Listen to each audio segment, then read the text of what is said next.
بسم اللہ الرحمن الرحیم۔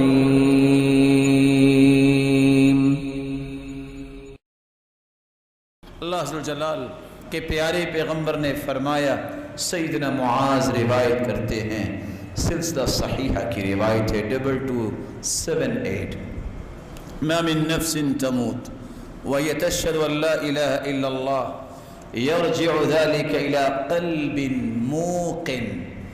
جو بندہ یقین کے ساتھ مرتے وقت یہ پڑھ لیتا ہے لا الہ الا اللہ، یقین کے ساتھ، یہ یقین اسے فائدہ کیا دے گا؟ ادھر آنکھیں بند ہوں گی، سارے گناہ بھی معاف اور جنتی مہمان بن جائے گا۔ یقین کی شان ہے۔ اور قبر کے اندر بھی یقین ہی کام آئے گا۔ حدیث کے الفاظ ہیں، صحیح بخاری کی روایت ہے 86، وہاں دو لوگوں کا تذکرہ ہے، ایک اما المؤمن او الموقن، یقین کرنے والا اور سچا ایمان رکھنے والا، اور اسی طرح کی روایت سنن ابن ماجہ میں ہے 4268۔ یقین کرنے والے سے جب سوال کیا جائے گا، اچھا بتاؤ تیرا ایمان کیسا تھا، تیرا دین کیا تھا، کہے گا اسلام۔ اور یقین کرنے والا چونکہ عمل کرتا ہے، حدیث کے الفاظ ہیں، جب فرشتے سوال کرنے آئیں گے تو سر کی طرف سے آئیں گے نا، نماز گئے کہ پیچھے رہو، اس کو آرام کرنے دو، ساری زندگی تو یہ عبادت میں لگا رہا، کام ہی کرتا رہا۔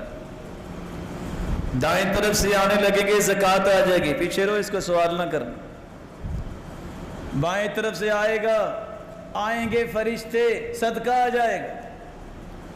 پاؤں کی طرف سے آنے لگیں گے، نیکیاں وہ آ جائیں گی، پیچھے رہو۔ پھر اللہ کے حکم سے بھی اللہ نے ہمیں بھجوایا ہے، اور سوال تین ہوں گے، ایمان، اچھا دین کیا ہے آپ کا، نبی کے بارے میں آپ کیا کہتے ہیں، اور یہ بتائیے رب کون ہے؟ تو تینوں کے جواب دے گا، ربی اللہ، میرا رب اللہ ہے، نبی محمد، میں ساری زندگی اپنا قائد اعظم اس کو مانا، اس ہستی کو جس جیسی ہستی اللہ نے زمین پہ بھیجی ہی رہی، میرا دین دین اسلام ہے۔ فرشتے سوال کریں گے، اچھا یہ بتاؤ کہ تمہیں پتہ کیسے چل گیا؟ تین ہی سوال اور تین ہی جواب۔ قرأت القرآن وعملت بما فيه وصدقت به، میں نے قرآن پڑھا، اس کے مطابق عمل کیا، اور میں نے کہا جو میرے رب نے کہا ہے سچ کہا ہے۔ یہ عمل تھا جس سے یقین پیدا ہوتا ہے۔ قرآن پڑھے نا تو یقین کیسے پیدا ہوگا؟ عمل ہو نا تو یقین کیسے پیدا ہوگا؟ پھر وہ فرشتے اتنی بات جب کرتے ہیں تو آسمان سے آواز آتی ہے، ان صدق عبدی، اور میرے بندے نے سچ کہا ہے۔ فرشتوں، فافرشوا له فراش الجنہ، یہ تین چادروں میں سے چھوڑ کے چلے گئے ہیں، یہ تو اچھے اچھے لباس بھی پہنتا ہوگا، اس کو جنتی لباس فوراً پہنا دو۔ وافرشوا له فراش الجنہ، یہ زمین پہ لٹا کے اس کو چلے گئے، کیونکہ سنت یہ ہے کہ زمین پہ لٹائے، نیچے کوئی مسلح کوئی چیز نہیں بچھانی چاہیے۔ میڈیکلی بھی آج ڈاکٹرز کہتے ہیں اگر نیچے کوئی چیز بچھائے تو جسم گل جاتا ہے۔ منہا خلقناکم وفیہا نعیدکم، مٹی سے انسان پیدا ہوا ہے، اس کو مٹی پہ لٹانا چاہیے، پھر حفاظت اللہ کرتے ہیں جو نیک لوگ ہوتے ہیں۔ انبیاء کے بارے میں حدیث کہتی ہے، ان اللہ حرم علی الارض ان تأکل اجساد الانبیاء، اللہ نے زمین پر حرام قرار دے دیا ہے، وہ انبیاء کے جسموں کا نقصان نہیں کر سکتے، اور نیک لوگوں کی بھی اللہ حفاظت فرماتے۔ یہ چھوٹی سی قبر میں بند کوٹری میں چھوڑ کے چلے گئے۔ وَافْتَحُوا لَهُ بَابًا إِلَى الْجَنَّةِ، جنت کا دروازہ کھول دو، جنت کی خوشبوئیں بھی اس طرف آئیں، اس کی ہوائیں بھی آئیں۔ کتنا کھول دو قبر کو جو مجھے اور آپ کو اتنی نظر آتی ہے۔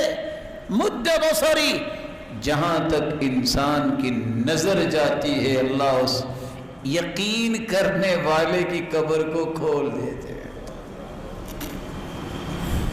آگے حدیث کے الفاظ ہیں وَأَمَّا الْمُنَافِقُ أَوِ الْمُرْتَابُ، جو شک کرنے والا ہے اللہ کے وعدے اور دین اور رسول اور قرآن اور آخرت کے بارے میں، ایسا شک کرنے والا منافق، اس سے بھی 3 سوال ہوتے ہیں، جواب ہی نہیں دے پاتا، اور فرشتے خود کہتے ہیں لا دریت ولا تلیت، نہ تو نے قرآن پڑھا نہ سمجھا، تجھے جواب کیسے آنے تھے۔ آواز آتی ہے ان کذب عبدی، یہ جھوٹ بول رہا ہے، اس نے سنا تھا زندگی میں رب کون ہے، رسول کون ہے، دین کیا ہے، اس کو 3 چادروں میں تو چھوڑ گئے، یہ اس کے بھی لائق نہیں ہے۔ البسوہ لباس النار، جہنم کی آگ کا لباس اسے پہنا دو۔ وَأَفْرِشُوا لَهُ فِرَاشَ النَّارِ، زمین ٹھنڈی ہے، اس سے تو سکون ملتا ہے، اس کے نیچے جہنم کے انگارے بچھا دو، یہ اس لائق نہیں ہے کہ اس کو ٹھنڈی زمین پہ لٹایا جائے۔ فَيُضَيَّقُ عَلَيْهِ قَبْرُهُ، اور اس کی قبر کو بھی اس طرح ملا دیا جاتا ہے، کس طرح تنگ کر دی جاتی ہے، حتی تختلف اضلاعه، اس کی ہڈیاں ایک دوسرے کے اندر چلی جاتی۔ اللہ عز و جلال ہمیں محفوظ فرمائے اور اپنی ذات پہ یقین نصیب فرمائے۔ یا